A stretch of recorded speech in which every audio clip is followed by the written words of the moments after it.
This is the Blairing Out with Eric Blair show, and today I have legendary bass player for Iggy Pop, Tin Machine, and Todd Rundgren, Tony Sales. How you doing today, Tony? I'm blaring out. You're blaring out. You definitely I'm ready are. to blare out today. I'm good. Good. Now, we're here in your apartment today, and I'm seeing all these amazing memories around here. Children, albums, tours, pictures, friends. We're going to start off from the beginning. Okay. Tony Sales, you and Hunt are the sons of Soupy Sales. Yes. He was a disc jockey in Cincinnati, and then he and my mother, Barbara, before American Bandstand, they had the first rock and roll dance show called Soupy and Babs. Then he went to Detroit, where he started his show. I mean, the show was huge, but he did some live gigs, and he did one at the Paramount Theater, which up until that time, Frank Sinatra had held the record of the most people in that place, but Soupy broke that record. And he sold out every show for like 2 weeks. It was the scream. It was like the Beatles were there. Did you ever crave that kind of adulation? Yeah, I guess I did. I guess every entertainer has wanted that. You know, I mean, I didn't know I was going to be an entertainer. I used to fool around. My father would take me to the studio with him, and I'd be hanging around with the grips and guys while he was doing the show, and I'd walk on camera and do some shtick and whatever, and they go, "Oh, how cute," and whatever. And I thought I was like really, performing. I mean, I wanted to do it. I wanted to be out in front and start performing. I was emulating him. I loved him. I was emulating him, but I liked the feeling of it, so I kept going. And I'm a self-taught musician. There were some groups that I loved as a kid. The Beach Boys. I loved surf music. Was my first love. We lived in California, and I was into Dick Dale and the Beach Boys and all those bands, and I started learning, and then the Stones and the Beatles started happening, and I flipped out when I heard the Stones, and so I started like most young people in this country, I started getting into it that way, and I just stayed with it. And of course, being the son of a celebrity, I had somewhat of an entree to places that the general public can't get to. But at the same time, I mean, if you don't have any talent, you're not going to get there anyway. I mean, exactly. Just because I'm Soupy Sales' son, that didn't get me a slot on someone's album. No. I mean, how does it feel for you to hear your bass playing and your drums on like ads for like cruise ships? It's thrilling. It really is. I mean, the first time I heard Hunt, my brother and myself, when we were with Rundgren, we did. We Got to Get You a Woman, which was his big hit. Yeah. And we're the rhythm section on that. I mean, it's wonderful. It's wonderful, that's sort of a double-edged question there, because with the Lust for Life thing, it's great to hear it, It's great to hear that we're on that. Tell me about your foray into the music business as Tony and the Tigers. I don't know if we were actually in the music business. I mean, we were 12 years old, and we were... Hunt and I are self-taught musicians, so we were hanging out and playing all the time, and we met some other kids that were playing music too. One of them was John Meredith, who was Burgess Meredith, the actor, his son. And so we decided to get this band together, and called and we didn't have a name, and we're setting up. It was like some kind of shtick. I'm sitting at the table with my father, and there's a box of cereal there, and he says, "Why don't you call it Tony and the Tigers?" Because of the logo, Tony the Tiger. I went, "Hey, that's a great name." So that's what we used, and so we got together with these guys. The other actually the bass player in Tony and the Tigers was John Poussette Dart. Who went on to actually did a number of albums. I mean, he's had some success. It was a lot of fun. We used to practice in Burgess Meredith's living room. He had this real big living room with steps up like a stage, I guess, that he would practice his lines on, and we used to set up like, we thought we were the Beatles and set up and do the whole thing. It was great. Did you ever see him in his penguin costume? Because I think the first Batman series started in '66. Yeah, no, I didn't see him in his penguin costume, but I saw him whacked out of his mind a couple of times, and talking about, with the D thing, and, I mean, he was whacked, but he was a great guy. He was a very talented actor, During the time you're in Tony and the Tigers, how long are you in that group for with your brother, Hunt? That must have been 3 or 4 years. And during that period, what were some of the highlights? We did a show called Hullabaloo, and Jerry Lewis was the host one time, and then we did it again, and my father was the host. And those, it was wonderful. I mean, we were doing these big shows on NBC, and though the first wonderful memory I had was Soupy played Steel Pier in Atlantic City, which is the boardwalk in Atlantic City. There's this, no, it's not a theater, it's like I don't know what it's like, a huge barn kind of thing. I'm not like an airplane hangar size. And they had this jumping horse. This horse would jump from a platform like 40 feet up in the air, and we shared the dressing room with the jumping horse. And the other act on the bill were the Animals with Eric Burden, the original Animals. So we opened for the Animals, and shared the dressing room with the jumping horse, and that was rather pungent, and it was a great experience too. No screaming girls at that point. No, well, no screaming girls. I was going out with I mean, Burgess Meredith's daughter was sort of my girlfriend, and I mean, I guess I had just come through puberty, and how thrilling that is, and so I I'm just getting into trouble, starting to get into trouble, and it was my life at that point was. It was like everybody, I guess. It was a discovery, and it was some great things. Your next major musical accomplishment? We were moving to Los Angeles from New York, but before we moved, it was about 4 years later, a friend of mine asked Hunt and I if we wanted to go to this nightclub called The Scene, Steve Paul's Scene in New York City, to meet a friend of his named Todd Rundgren, his guitar player, because he was looking to put a band together, and he, my friend Andy said, Todd would really like the way you guys play. I think you ought to come down and meet him.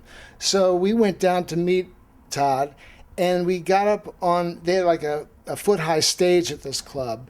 So we got up on stage with him and jammed with him there.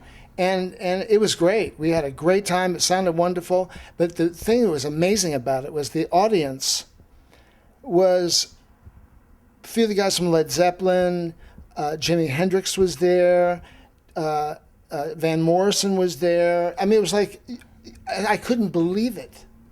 I couldn't, that's the kind of thing. I was like 16, I think. And it was like, I thought, what? How did I get here? So we jammed with Todd, and then Hunt and I moved out to Los Angeles.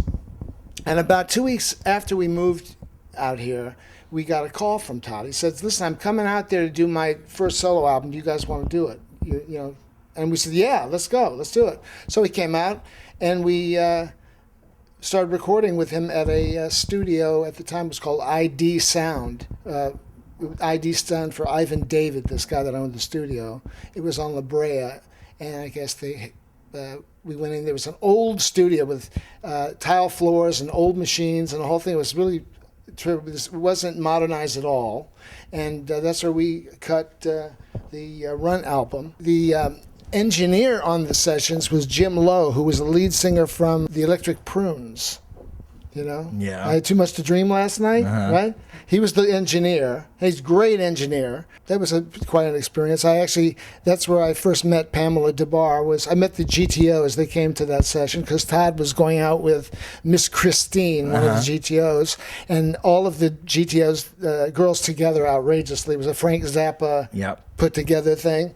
And, you know, all the groupies in town, it was like they were the big groupies, so they all got a band together to, go to a hotel together. I don't know. I don't know, you know. So they came to the sessions, and I started having a thing at 15 or 16 with Pamela. And how old was she? I think maybe a year or two older than me. Like 18? Something like that. She was legal? Yeah, one of us was, and it wasn't me. You know, and it was, it was just one of those times. What did you think of her? What was do you remember what your first impression of her was? She looked like my first impression was that she looked like a sort of a princess, you know. So she was into Walt Disney and all this stuff. It was very strange. She's beautiful. I mean, she was great, and I'm not making light of her at all. I mean, she was beautiful, and I mean, she was just a free spirit, you know, and it was the '60s. I mean, it was the end of the '60s. I guess I helped stamp those out, but it was the end of the '60s, and that's sort of how it was then. You know, it was so whatever you thought of, you went with. You know, during your time with her, I mean, like you said, you're 16 years old. It's still an age of discovery for you, right? When you meet Pamela, what were some memories that you have from your relationship with her that really stood out to you, that you still remember and you think that was a great time? Let's see. We used to go to swap meets, and which I had never been to before. I guess because, you know, they don't have a lot of swap meets in New York City. You know, so I'm in Los Angeles, and around in the surrounding areas, it's sort of country-ish or desert-ish. So there are big lots where you go out there. It's like, you know, 1,000 people at these swap meets with all kinds of junk, you know. And that thrilled me kind of, because a lot of guys had instruments for sale, and they were like hot rods and all that kind of stuff. And you know, like every other kid, I liked that stuff. I remember there was a guy out here named Ed Big Daddy Roth, who was I guess he was a cartoonist, I think, but he did some recordings, and he had these characters that he sprayed. It was like spray paint art. Hot rod characters and stuff, you know. Do you know what I'm talking about? Yeah, they used to have bubblegum cards of them, like the monsters on the hot rods and stuff. And all through the big engines. Yeah, Tops came out with a collection back in the. But that's what was happening in California. It was like surf music and that was the big stuff out here, you know. And the Rolling Stones weren't real big in California at that point. You know, I liked them. But the blues and that kind of stuff wasn't real big. It was surf music. She was fun, you know. It was a fun time. I was young, and it was a fun time. Were there any musicians you met through her that you ended up working with down the road? Her husband, Michael DeBar. Michael. I think I met Michael through Pamela. Yeah, Michael and I don't drink or do drugs, but when I did, Michael and I hung out a little bit, and he doesn't either. And we met, and I mean, I've known him for 30 years, I guess, something like that. Wow. Do you guys still hang out? You still see each other? I see him occasionally, but we put a band together called Checkered Past with Steve Jones from the Pistols, and Nigel Harrison and Clint Burt from Blondie, and Michael, who had a band called Detective, and Silverhead. And I was with Runt and whoever. Okay, so then you're with Rundgren, you're recording an album, you meet Pamela DeBars. At what point does this thing turn into Utopia? Utopia was years later. Okay. First it was Runt album, and we went back to New York and did a couple of gigs the Bottom Line in New York, and we went back to Woodstock, where his manager, Albert Grossman, who managed Bob Dylan and Peter, Paul and Mary and Janis Joplin, I believe, was Todd's manager. We went up to Bearsville, where Albert lived, and I think he owned Bearsville. He was building a recording studio. Oh, he also managed the band. A few years later, that Todd called us again and said, we wanted to put together something else, and he had an idea for something. Did we want to do it? And we said, okay. So we formed Utopia with him. And with a guy named Jean-Yves Labat, this French synthesizer player, we had this geodesic dome that Hunt sat with his drums on top of. It was about 10 feet high. So Hunt got a second delay on the music after. It was a strange thing, when we all had colored hair and we're wearing spandex spacesuits and all things. Around the time of Ziggy Stardust, I guess, Ziggy Feldman was who we were. I had met Norma Kamali, who was a big fashion designer. Yeah. And I had met this. I'm her first customer. I'm her very first customer in New York. And so I asked Norma if she would make our outfits for Utopia for the thing. So she made these spandex outfits with wings on them and the whole thing. They probably should have arrested us, but it was funny. It was pretty funny. And that was very short-lived, though, that version of Utopia, correct? Yeah, we did about 8 shows, and it got kind of nuts. I think alcohol and drugs got in the way, and egos, and whatever else. It just got to be too crazy, and there were only about 8 shows with the original Utopia, and then we disbanded that and went our separate ways with Todd. And Hunt and I came back to Los Angeles, and at which point I was hanging out with different friends. One of my friends was James Williamson, who was the guitar player with Iggy and the Stooges. And I think he was Mo. You did that Kill City? Is this? No, this is before then. Oh, okay. They had already done. I guess I Got a Right and all that stuff. That was the Ashton brothers, actually. That was even before James. But James and I started hanging out, and I met Jimmy Osterberg, Iggy, and we were hanging out, and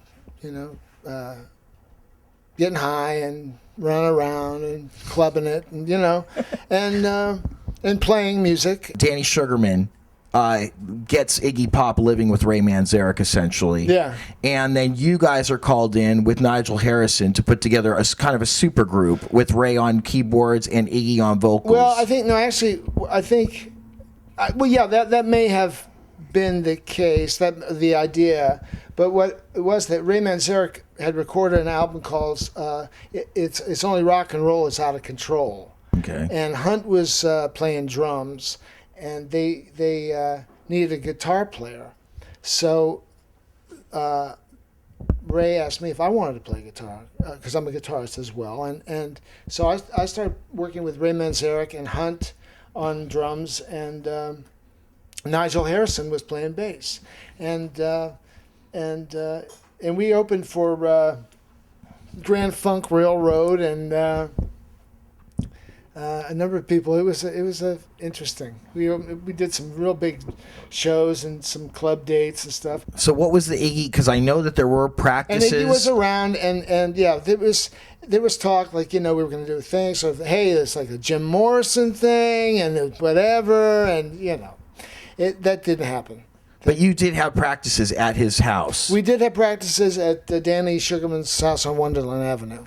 And yeah. What came out of those practices? I mean, with Iggy, well, you guys... Danny and I were good friends, and we hung out and were out of our minds. But I loved Danny. He was great guy. And Fawn Hall, his wife.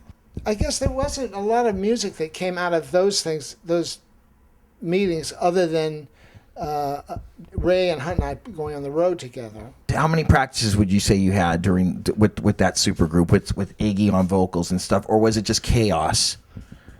No, it wasn't. It actually wasn't like we were having practices. We got together a couple of times. So it was just a fun screw around. Just a couple of times where we jamming. Yeah. Okay. It was just a couple of times because, we were, a few of us were just hanging out together all the time anyway, and it was like we figured, why not try to do something? And well, around the same time, I got back to doing a project with Michael DeBar. We played the Hollywood Palladium. We put a little thing together. It was Nigel and Michael and myself, and I forget who was playing drums, but we were doing some Elvis tunes or something. It was all fun, you know. Mm-hmm. And I like it when it's fun. At one point, James told me that Jimmy went to Berlin because he was going to work with Bowie, and I was very impressed with that because I love David Bowie. I at the time this was around '72. I had seen David at the Santa Monica Civic here with Ziggy started the Spiders from Mars. Ziggy and the Spiders from Mars. It was a great show, and I was a big fan of it, of his writing and his whole presentation. I mean, it was just wonderful. And so James told me, Iggy's going to work with David. I thought, wow, that's fantastic, you know. And then Iggy went to work with Bowie, and he played Bowie the Kill City tapes that he had done. And Hunt and I had, James had asked Hunt and I to sing some background stuff on the Kill City album. So Bowie said to Iggy, he said, who are those black guys singing background? He said, those aren't black guys, those are the Sales Brothers. He said, get them over here now. He said, they play bass and drums, right? He said, yes, good, let's do it, you know. So they asked us to come to Berlin, and that's when we put together the band with Bowie and Hunt and myself and Iggy, and we and Rick Gardner, who was in the Beggar's Opera, was the name of his group, and we toured the world with that band, you know. And so Bowie played piano and sang backgrounds with me, and he was producing. And was part of the band. That was our first time that Bowie and the Sales Brothers had worked together. And during sound checks for that ensemble, we would, David and Hunt and I would like sort of jam around with stuff that actually later turned out to be stuff for Tin Machine. You know, we were already playing that stuff and just ideas that, you know, we would just throw out. This is a legendary period in the histories of David Bowie and Iggy Pop. These 3 years they spent in Berlin, and the Idiot album, and then the Lust for Life record. The engineer on Lust for Life was Colin Thurston, who went on to produce Duran Duran's Rio album. Actually, the first two Duran Duran records. Yeah, and all the kind of incredible moments that went on in their lives, and you were a part of that. Well, Berlin was really a dark place, and it's I mean, it was, you know, the whole thing obviously associated with the Nazis and, you know, all that stuff. I mean, we went there and we were actually rehearsing in a place called Ufa, which had been Hitler's film studios, and there were, I mean, drove into this courtyard, and there was a statue of a Nazi soldier.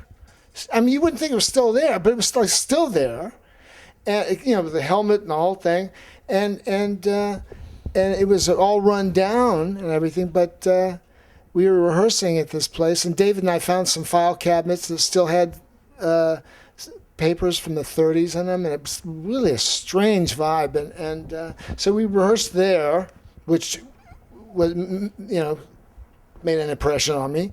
And also the nightlife in Berlin was pretty wild. David and I went out a couple times, and it was just crazy. And it's just it's a very dark place. Bowie was pretty much in control of producing the Lust for Life record. Yeah. And tell me, you know, what kind of direction he gave you. Well, it wasn't a matter of direction that he gave us. He actually, I mean, when we went to Berlin, we went over to his apartment there, and I mean, we know him, you know, so it wasn't. You know, we said, okay, we're going to the studio. We started rehearsing at this place, UFA, like I told you, and so we went into the studio, and which actually it was Hansa. It was Hansa Studios in Berlin, which was right next to the Berlin Wall, which is not there any longer, and it had a pub in the studio. Had a right across the hall was the pub. So at the time, you know, I was drinking, but you know, we were all kind of so out of it that you know, we didn't know if it was Wednesday or Saturday, but it didn't really matter. We get in the studio and we run through something, an idea, or we run through something a couple of times. But with Iggy, it was fantastic in the studio, really, because we'd play a track and he'd just start singing right there, and he'd come up with, I mean, he may have had already prepared, I'm sure he did, prepared some stuff beforehand, but he was just singing right off the cuff. And it was pretty thrilling to watch, you know, because then Dave would say, no, I don't like that. And so he'd come up with some complete different stanza or verse of music that was really brilliant, you know. We were doing Neighborhood Threat or Lust for Life, or, I mean, it was The Passenger, yeah, you know, and it was... that was a dynamite thing. We had a great time when we did Here Comes Success. Iggy said, listen, I want to see if you guys want to do some background stuff on this. So the Sales Brothers went in, and this is real funny. He sung Here Comes Success, and we repeated it, and Here Comes Success, and then at the end he goes, oh shit, and we went, oh shit, you know, and everybody broke up, and we were all laughing, but it was a lot of fun. You know, it was a lot of fun. Did you know that when you were in there that this was going to be a classic record, or was this just another gig for you? I actually, when we had finished the Lust for Life track, I thought, that's hot.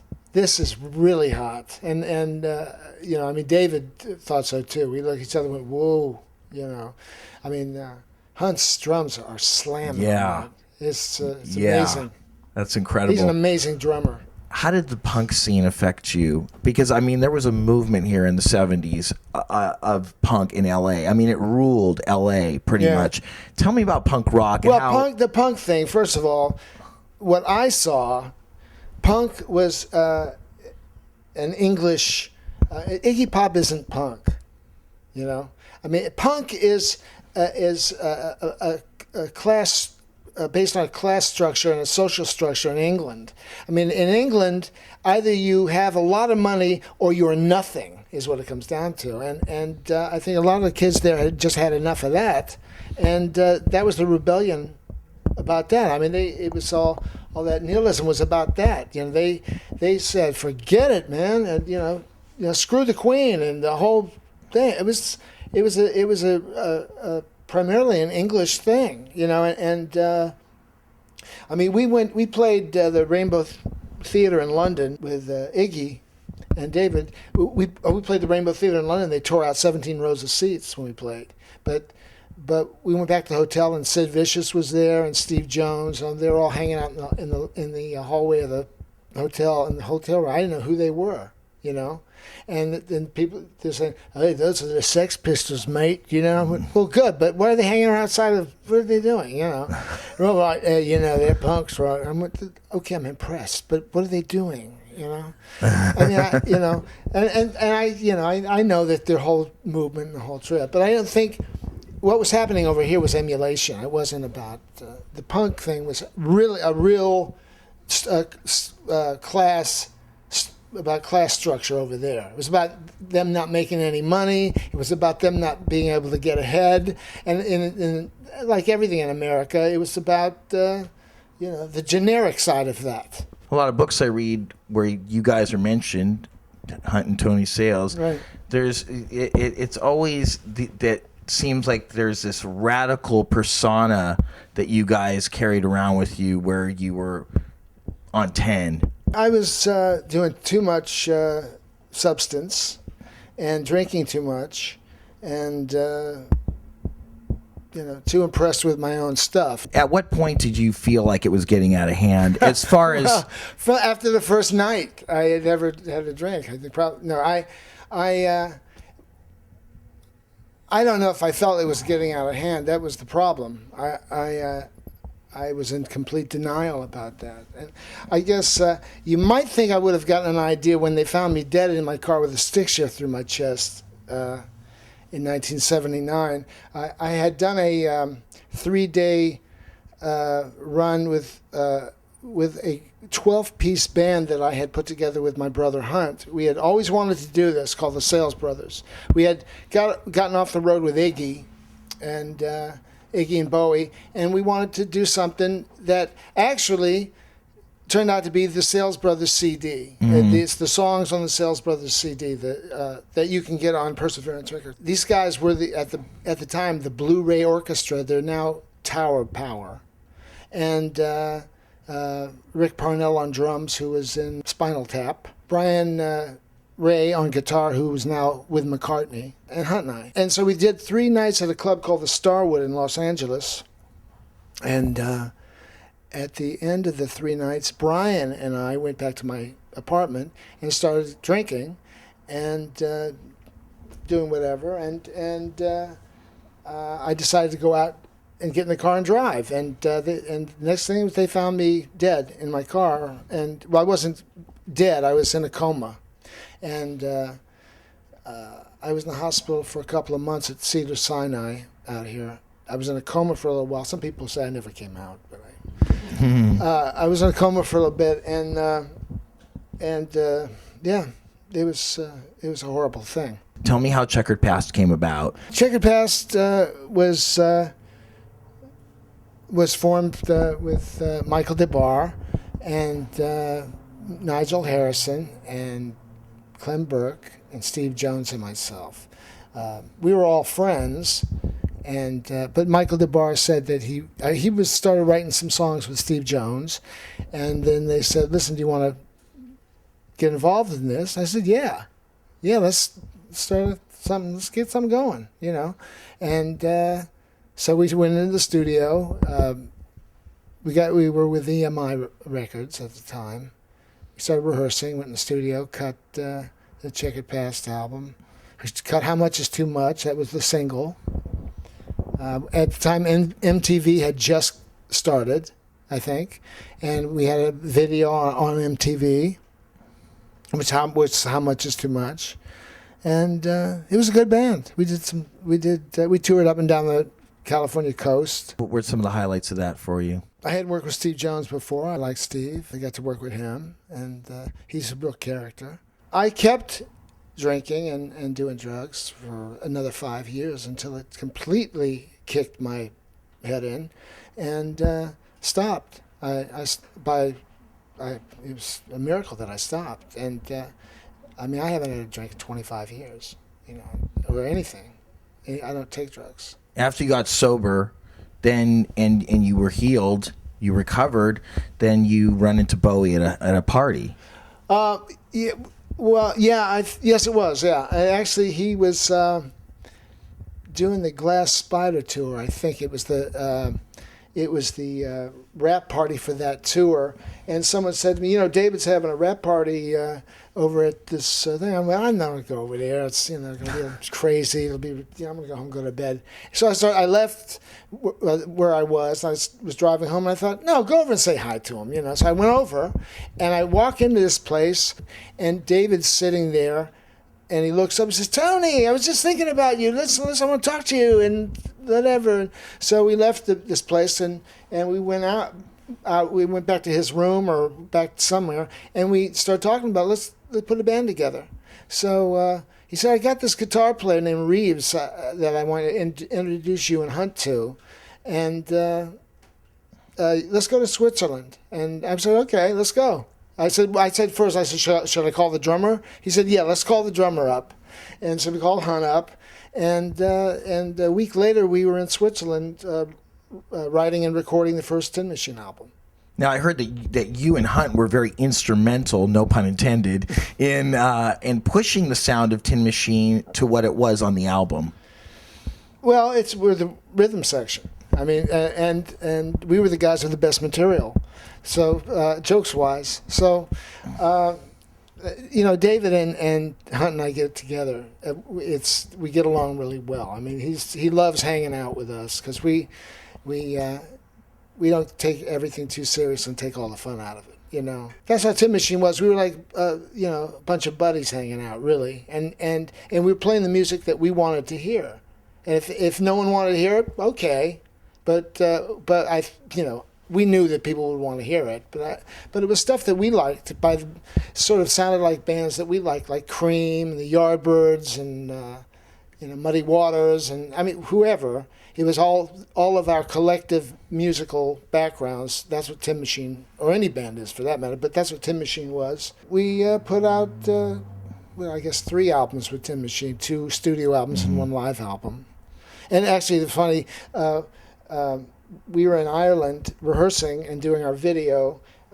We went over to, I guess, the Edge's house it was. And Bono was there, and he's saying, our new album's going to be called Achtung Baby and the whole thing. So I'm looking at David, and we went, Oy vey, baby, so we called our live album Oy vey, baby. It was like, What were the highlights of your time with Tin Machine?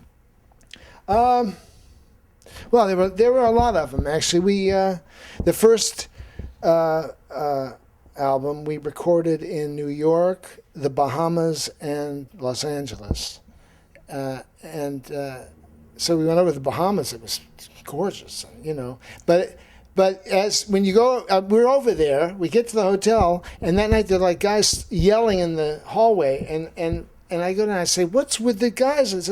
They're selling cocaine. They're like, it's like a big cocaine thing. They said, don't go to the other side of the island because they kill people if you go. I won't go to the other side of the island. What do you think was the most artistically satisfying thing about being in Tin Machine? The fact that we were playing, it was all improvisation, pretty much. I mean, we came to the studio with pieces of music. We all came to the table with stuff and threw it all together. And we wrote and recorded 36 songs in 6 weeks. Wow. in Montreux, Switzerland. And it was a freedom that way that, of course, we could exhibit because we could afford to. We were a garage band with a budget, And Reeves said you were pinstripes and purple haze is sort of where we were at. It was, David was with us, so we had entree to do pretty much what we wanted to do creatively, and it was great. It was really great, and it was. But the improvisational part of it was what I appreciated so much. I'm a jazz fan, and as well as a blues and rock fan, and as a player, it just made it for me. Why the dissolution of Tin Machine? I think David wanted to do some. He wanted to not be in the confines of a band any longer, and that particular band, it was a strange reception that it got from a lot of people. A lot of people loved the band. We had a big fan base, and the CD went gold, but people didn't want David Bowie to be in a band. We do hundreds of interviews, and they say, "Why, David? Why are you?" And he say, "I love playing with these guys. This is a great band. These are the best musicians around." And but people wouldn't accept. I think it just got a little wearing, And David wanted to go back and do his stuff, and subsequently we wanted to do our stuff too. I mean, you're pretty elated touring and being in Tin Machine, you and your brother. When it was ended, I was disappointed, but you gotta let go. I mean, you gotta move on. But you and your brother Hunt, you never thought this is going to go on forever, anyways. What goes on forever?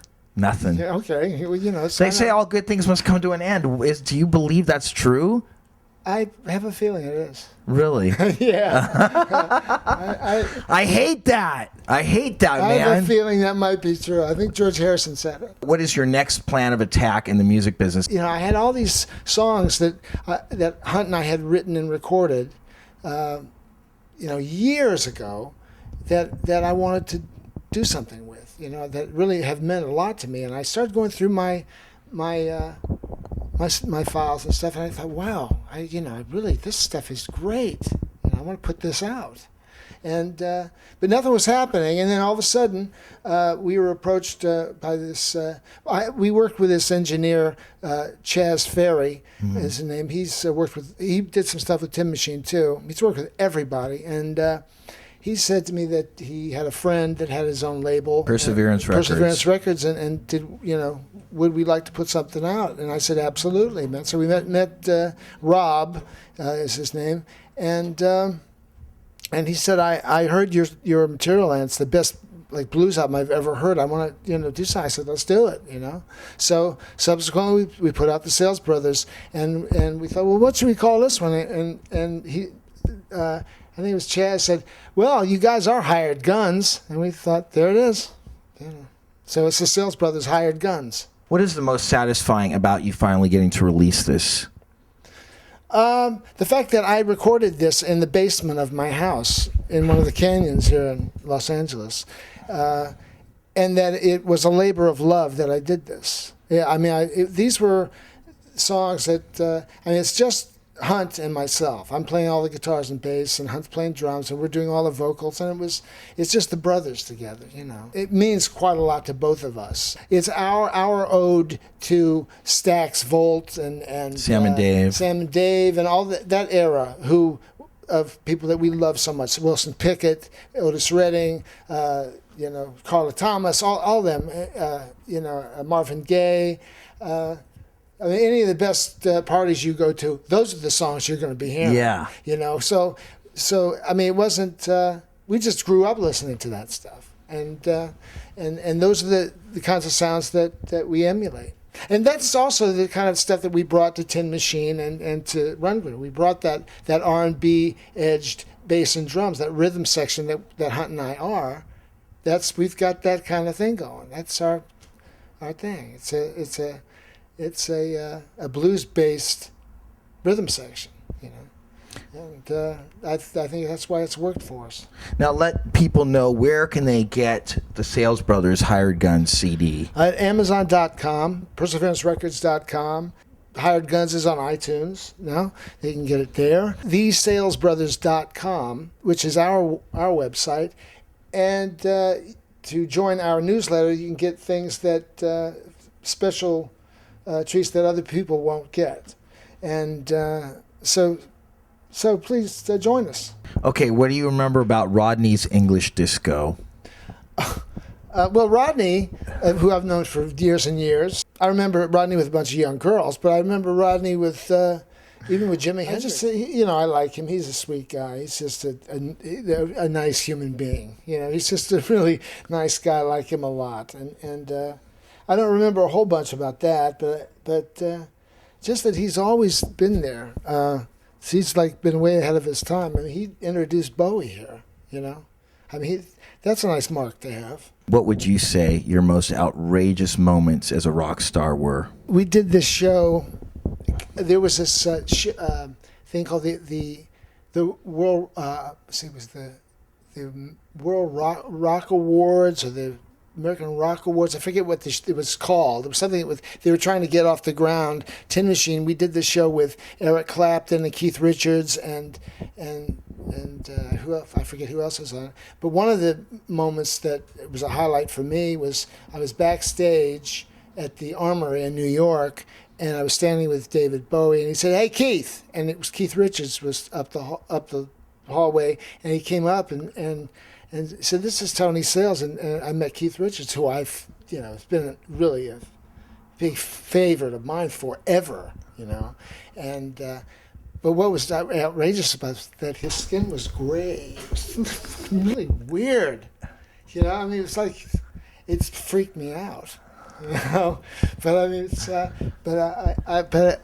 it was great to meet him. I did a movie with his wife, Patty Hansen. Mm-hmm. You know, she's a great, beautiful girl, and that was meeting him was a highlight for me of my music career. You know, I sat next to Eric Clapton and was talking with him. That was Nice. a highlight. You know, Yeah. I had met him before. A guy named Bert Block, who was a manager, who I guess he actually managed Dylan with Albert Grossman, took me to see Cream in New York City when they played the Cafe A Go-Go. It was like as big as my living room, this club, you know, and they were like full bore blast, and I was sitting next to Bob Dylan, and I mean that was a highlight, you know. So, but I was, and I said that to Eric when he was sitting next to me, and it was great. I mean, it's nice when you meet people that have that kind of notoriety, and you see that they're just people. Yeah. They're just people, you know. And we shared it was 120 degrees that day in the Armory. It was summertime, and Eric Clapton and I shared this little hand fan back and forth. You know, I mean, That was like me bumming a cigarette off Mick Taylor back in the day. Yeah. Debbie Harry. Since she was the opening act on your tour with Iggy and Bowie. Oh, I like her very much. I when I first saw her, I thought, well, this girl's great. You know, she was so much fun on stage, and she's such a nice person. You know, I really enjoyed hanging out with her. She had a bass player. I don't know what happened. Something happened where he had to leave the band, and I suggested that my friend Nigel Harrison, you know, and so I introduced Nigel to Debbie, and but she and Chris are nice people. And thank God you did introduce Nigel Harrison, because he wrote a lot of great songs for Blondie, and I actually had some moments with him at Interscope in the early 90s. Yeah. We'd share the elevator. He lives in Italy now. Really? He lives in Italy and in New York City. The guys used to rouse him over at Interscope. They'd be like, "So you're a rich man, Niall, you know." You know, he's a smart guy. Yeah, and Nigel and he'd say, "Yeah, man, my money's in. I own property, hotels, That's right. and motels, and I just oversee my property." And you know, See, he was smart. He really did take care of himself. You know, a lot of my friends are dead. They didn't do that. Mm-hmm. He really did take care of himself and invest, and knew that he was going to get old at some time. You know. Yeah, well, when you're young, you think you're going to live forever. That's the thing. Right. Did you know any of the New York Dolls? Oh yeah, I know. I knew Johnny. Johnny Gonzalez was his name. Yeah. And I knew Johnny when I guess it was 1970, 71 maybe, going to the Fillmore East when Bill Graham was standing out in front of the Fillmore East. He used to stand out in front of the Fillmore East at night, you know, and Hunt and I would go to see Sam and Dave at the Fillmore East, or B.B. King.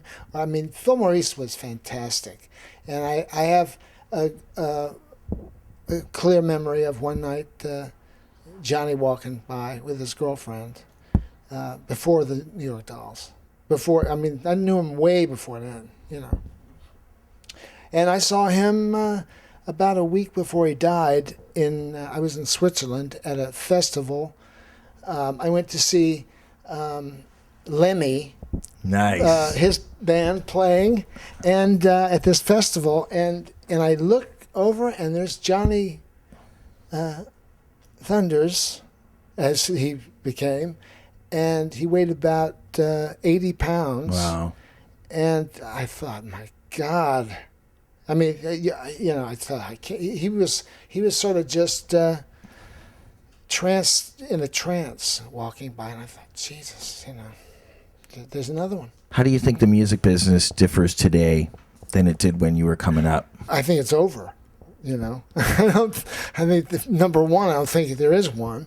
I think that it's through the advent of the internet. I think people don't have to go to clubs. They don't have to go to concerts. They can have stuff at home. And also, unfortunately, they download material, music and stuff without actually, knowing or having in mind that they are taking away from the artist that created that piece of music. That they're getting something that maybe they should be paying for. I mean, I'm not one that I should, can't stand on any soapbox of, God knows I'm no saint, but I mean, it has affected, I think everybody. It's affected entertainment. I mean, people don't want to go out anymore because they can see it at home. They can sit nude in front of a monitor and not go out. I mean, they don't have to go to clubs. They don't have to do any of that stuff, and they can get the entire repertoire of somebody in 15 seconds. I mean, I don't have to, Yeah. I mean, when I was growing up, when I was a young boy, when I was growing up, man, I was like, I had to wait for the next album to come out before I heard anything. And it was like 6 months to 8 months later, and I thought, man, I can't wait till that next Hendrix album comes out. It's going to be fantastic. Now it's like, yeah, I heard it yesterday. It's going to be out in like 6 months, but I already heard it. Yeah, like you said earlier, change happens. I have to think that it's a positive. That the reason things are happening the way they are is they're happening the way they are for a reason. I don't want to believe that I go through life and there's no reason for this. Mm-hmm. There's no, I don't think it's a mistake that I was put on this planet. Something's up. Mm-hmm. I don't know what that is, but What's next for Tony Sales? Probably dinner, but I don't know. I'm going to try to get the Sales Brothers Hired Guns CD out to as many people as I can, and I'd like people to hear that. I'd like to get a band back together with Hunt. I'd like to perform these songs live. That could be quite an obstacle because of where everybody's at financially, and I mean. It's a 12-piece band. That costs a lot of money to take that on the road, Yeah. But even if I could just get it together for a couple of gigs with my brother, it'd be fantastic. I'd like to work with I love working with my brother. He lives in Austin, Texas now, and I think he has a band there that he's put together to keep his chops together. I've worked with different people as well. Doing sessions and whatever. I don't know. Whatever comes is my next thing. Cool. I'm not so worried about that. I've sort of been there, done that. Tony Sales. It's been great having you on the Blairing Out with Eric Blair show. Oh, thank you, man. All right, Blairing Out with Eric Blair show at Tony Sales. Signing off. The Blairing Out Show.